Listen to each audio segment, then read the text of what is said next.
Ingatkan tempat ni macam kecil.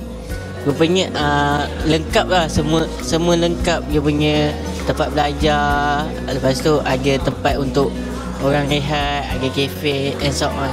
Best sebab kawan semua friendly. Dia macam tak sedih. Rezeki. Macam rasa takut lah sebab ramai kawan baru lah kan. Jadinya macam rasa takut semua tu. Lalas semua.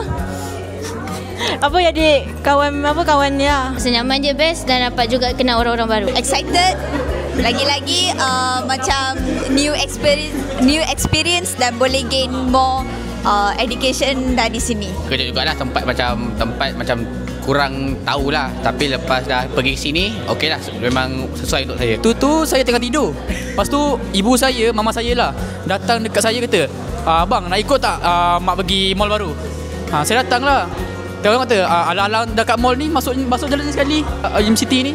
Saya cakap, biar betul mak saya ni, takkanlah dalam mall ada universiti pula. Tahu ada. First impression, saya ingat tempat ni kecil je.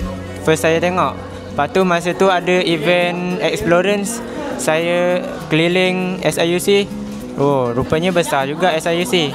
I was to nampak, I excited. From social media in TikTok.